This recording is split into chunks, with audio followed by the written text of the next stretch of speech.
I start with Caroline Lucas. Thank you, Mr. Speaker. Number one. President. Mr. Speaker, with your permission, I will answer questions 1, 10 and 12 together. COP26 was the first COP where a section of the cover decisions were devoted to loss and damage. We agreed a new Glasgow dialogue on loss and damage, which will discuss the arrangements for the funding of activities to avert, minimise and address loss and damage. Caroline Lucas. Thank you. He will know of the extraordinary anger and sense of betrayal that was felt by the climate vulnerable countries in particular when they saw the finance facility that they proposed being downgraded to just a dialogue. Can he say more about how practically he will use that dialogue to create momentum for a finance facility to be agreed at COP27? And given that from day one of that COP, the UK returns to being a negotiating party, not the presidency, will he guarantee that the government will support the creation of that facility in Egypt and that it will follow Scotland's example by contributing new and additional funding specifically for loss and damage? Mr. Speaker, I know the point that the Honourable Lady has made, but I think the fact that we have a formal dialogue on loss and damage established for the first time does demonstrate progress. Ultimately, this is going to be a party-driven process, as she knows, and parties will have to decide, based on consensus, what the outcome of the dialogue is going to be. Christine Jarvis. Thank you very much, Mr. Speaker. If I could stress again that the group of 77 plus China, the world's underdeveloped countries, were disappointed, crucially, with the wording on finance. They say it's weak and they've called for greater support, but no specifics on how this should be met. Would the Minister agree that resolving that disappointment is both vital for ensuring global success against climate change and for maintaining a balance of power on the world stage? President. Mr. Speaker, I absolutely agree with the Honourable Lady on the importance of this issue, and I very much hope that we are going to make progress on the dialogue. I should point out, of course, that in addition to the dialogue, we've also done what we set out to do, which is to operationalise the Santiago network, so technical assistance can be provided, and parties have also agreed that funding will be provided to support the work of the Santiago network. Peter Grant. Thank you, Mr. Speaker. As the Honourable Member for Brighton Pavilion has mentioned, the first organisation in the world to give a definite financial commitment to a loss and damage facility was the Scottish Government, who officially weren't even part of COP. They've committed £2 million. As a result of that, other organisations, the Government of Wallonia for one, and a number of philanthropic bodies have also committed money. Would the President agree that holding the presidency of COP26, the United Kingdom is in a unique position to encourage others to follow Scotland's example? Would he agree that a significant commitment from the United Kingdom would almost certainly open the doors for substantial funding from other wealthy organisations? Mr. Speaker, again, I make the point that this was the first time that we have agreed the need for a dialogue, and I can tell him that during our presidency year we will be pursuing this very actively. Bob Blackman. Thank you, Mr. Speaker. I would like to congratulate the President of the COP26 for the excellent work that he's done for this country and for the world.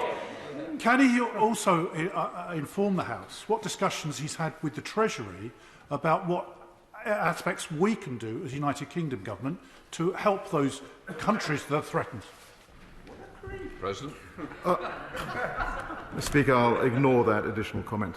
Can I thank my honourable friend for his very kind words. In relation to the UK, of course, a number of things have happened. We've had the Chancellor set out the conditions to restore the 0.7, and we know on the latest forecast that that will be restored by 2024-2025. But in addition to that, the UK worked with other countries to ensure that the $100 billion delivery plan also set out when additional funding will be made available to support developing countries.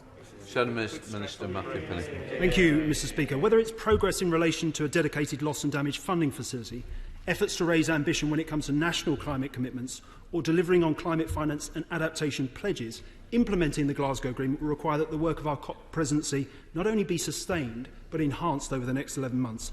Can the President therefore confirm today that the COP26 unit will be fully funded to deliver on all the work programmes mandated in the Glasgow Agreement, and also that the Glasgow Financial Alliance for Net Zero will continue to receive support from the Treasury throughout the remainder of the UK presidency? President. Mr. Speaker, I can certainly confirm that we will be taking very seriously our work during the presidency year, and I will return to the House in due course and set out a written statement on our role during that presidency year. David Simmons. Number 2, Mr. Speaker. President. Mr. Speaker, in the run-up to the summit, I met civil society and youth groups on international visits. We established the COP26 Civil Society and Youth Advisory Council. I attended Youth for Climate conference in Milan and obviously the Conference of Youth in Glasgow. And I can confirm that at COP itself, we had over 160 youth, indigenous peoples and broader civil society speakers who participated in presidency-themed events. David Simmons.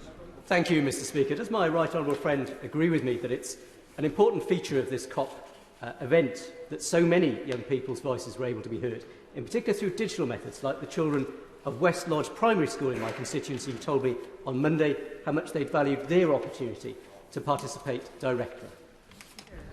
Mr. Speaker, my honourable friend makes a really important point, and I want to pay tribute, obviously, to the children of West Lodge Primary School, but also to him for all the work that he does in his constituency. We have an opportunity for all of us to play our part in terms of tackling climate action, and we want to ensure that the voices of young people are integral during our presidency year to driving climate action. Thank you, Mr. Speaker. Can I also pay tribute to the President of COP26 for the incredible work that he did? And can I ask him whether he's had any discussions with the Egyptian government about whether civil society can actually attend the fringe meetings, including very important people like David Attenborough and Greta Thunberg, and also First Nations around the world who maybe didn't have a seat at the table? President. Mr. Speaker, I thank the Honourable Lady for her kind words. Obviously, we had some initial discussions with Egyptian colleagues at COP26 itself, but I hope, certainly before Christmas, to have a conversation and go and visit Egypt again in the new year to talk about how we work in our presidency as we move to COP27. Suzanne Webb. Question number 3. President. Mr. Speaker, with your permission, I will answer questions 3, 4 and 8 together. The Glasgow Climate Pact, agreed by almost 200 countries, is a historic agreement which advances climate action. It's a result of 2 years of marathon work, a 2-week sprint of negotiations, and I think we can say that with some credibility that we have kept the goal of limiting global warming to 1.5 degrees within reach. Susan. Will my right honourable friend join me in congratulating the pupils of Gigmill Primary School, Woolliscote Primary School, Cradley Church of England Primary School for taking part in my COP26 inspired Christmas card competition.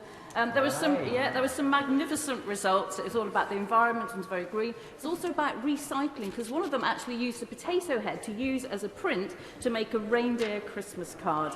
And so what was very clear to me is that COP26, the legacy is very much alive and kicking in the younger generation. President. Well, Mr. Speaker, can I congratulate all the primary schools and the students who took part in this Christmas card competition? I think that's an inspiration to all of us, perhaps for our Christmas cards as well. But undoubtedly, we are going to ensure that we need to ensure that climate action continues to be raised as an issue, and we all have a role to play.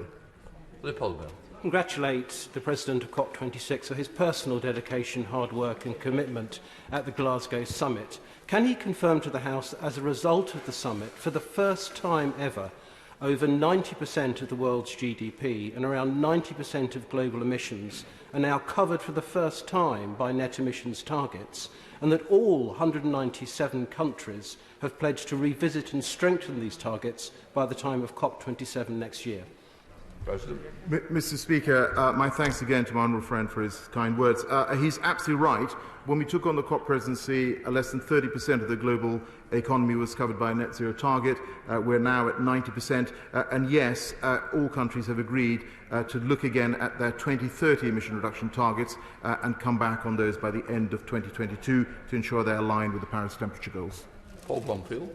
Thank you, Mr. Speaker. And following on from that point, it was indeed one of the positive outcomes of COP26 that was the agreement for countries to revise their emissions targets next year. But could the President explain exactly what is he going to do over the next 12 months to make sure that we get the breakthrough we need at COP27, not only to keep 1.5 alive, but to actually achieve it? Well, Mr. Speaker, it's a very, very fair question, and as I said, what I will do is set out for the House in due course, by way of a written statement, precisely what we will do in our presidency year. But as he knows, significant number of commitments were made by countries at COP26, and our intention is to ensure that they deliver on the commitments that they have made. Thank you, Mr. Speaker. No one doubts the commitment of the Secretary of State to delivering on climate change. But can he say what he intends to do over the next 12 months? Because the pledges that were made at COP26 must have been alarming to him, because we are way off delivering on 1.5 on current pledges, and the achievements that the countries will make by 2030 will be way off of target. So what is he going to do to step up his activities as President for the next year to ensure we get back on target to keep 1.5 alive? President. But, Mr. Speaker, as I said, I will set this out in writing, but I would just say to him that if we look at all the commitments that have been made, including the net zero commitments by countries, the long-term strategies, there are credible reports that suggest that we are heading to below 2 degrees. But of course, this is a start of a decade of action, and that's why we need to push forward.